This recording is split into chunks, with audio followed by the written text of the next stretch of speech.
Депутаты парламента Южной Осетии поддержали поправки в закон о службе в органе принудительного исполнения, устанавливающие четкие требования к сотрудникам службы. Изменения вносятся в пункты 10 и 11 статьи 12 закона.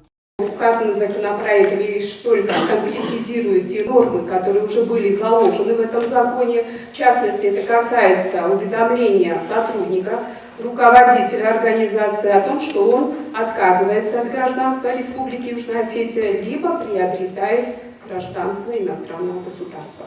Ничего нового. В рамках Конституции, международного права устанавливаются определенные правила. Как вы знаете, иностранное лицо не обладает теми правами в полном объеме, которые устанавливаются для граждан соответствующего государства. Поэтому, если лицо, сотрудник правоохранительных органов, отказывается от нашего гражданства и приобретает гражданство иностранного государства, за исключением Российской Федерации, конечно, то в этом случае он не имеет права работать в этой сфере. Поправки внесены в закон об органе принудительного исполнения республики, и они позволят улучшить правовое регулирование использования фото, видео и аудиозаписей сотрудниками органа принудительного исполнения Южной Осетии.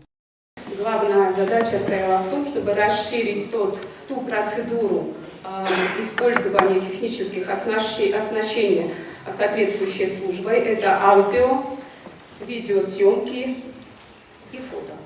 То есть для того, чтобы зафиксировать административные правонарушения либо преступления, для соответствующей службы необходимо использование этих средств. Что было изначально уже заложено в законе, но сейчас более четко определена процедура, кто имеет право, кто утверждает перечень этих технических оснащений и для кого. Кроме того, отмечено, что законопроект расширяет их право на применение специальных средств и огнестрельного оружия в установленных законом случаях. И второе – это использование физической силы и оружия. Оружие также было уже в законе, они имеют право использования оружия. Это судебные приставы, которые работают в судебных органах для поддержания контроля и порядка на заседании.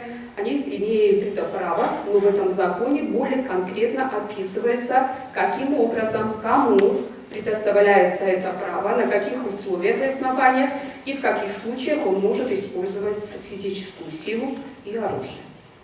Ничего нового, единственное, четко, как говорится, более конкретно определяется в этом законопроекте. Ношение оружия сотрудниками службы судебных приставов было озвучено, что за пределы, скажем так, сотрудник здания, в котором он работает, не может вынести, не выносит оружие, получает его преступление в смену, скажем так, и сдает обратно после завершения работы. Народные избранники после долгих дискуссий приняли и законопроект о погребении. Проект закона о погребении разработан в целях урегулирования вопросов погребения. На сегодняшний день в республике не отрегулированы указанные правоотношения. В основном проект закона определяет погребение как обрядовое действие.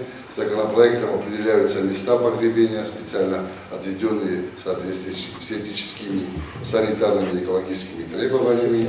Также проектом закона устанавливается карантинный перечень услуг к погребению.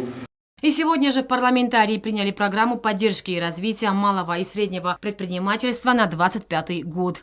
Государственная программа Республики Южная Осетия поддержка и развитие малого и среднего предпринимательства Республики Южная Осетия на 2025 год разработана в целях обеспечения устойчивого развития сферы малого и среднего предпринимательства Республики.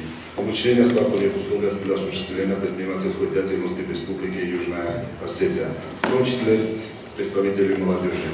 Развитие инфраструктуры и поддержки субъектов малого и среднего предпринимательства. Создание дополнительных рабочих мест и повышение свободной нагрузки населения. Увеличение реальных доходов населения. Увеличение количества фактических действующих субъектов малого и среднего предпринимательства. Срок реализации программы январь-декабрь 2025 год.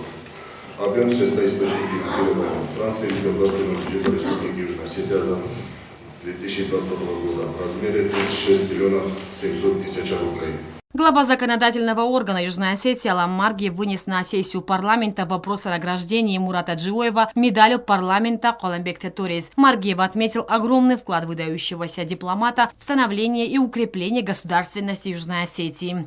Еще раз от вашего имени, от себя лично хотел бы поздравить нашего уважаемого Мурата Кузьмича с прошедшим юбилеем. 1 октября ему исполнилось 70 лет.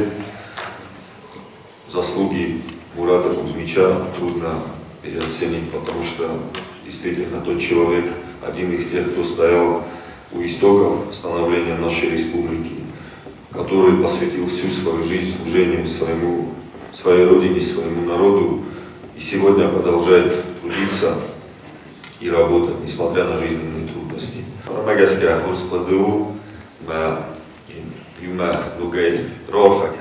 Заместитель председателя парламента Теймур Астатаев отметил большой вклад и в научную деятельность, и историю Южной Осетии. Хотел бы ему пожелать здоровья, всячески работая и во благо нашей молодежи, преподавая лекции, и во благо научных исследований, где он работает. Поэтому мы всячески поддерживаем и будем гордиться такими людьми, которые есть у нас в Южной Осетии. Парламентарии поддержали поправки в 10-ю статью закона об обязательном пенсионном страховании. В разделе «Разные» народные избранники обсудили актуальные вопросы, волнующие население республики. Зарина Кочиева, Айда Кочиева, Сарамат Гузитаев. Информационный выпуск сегодня.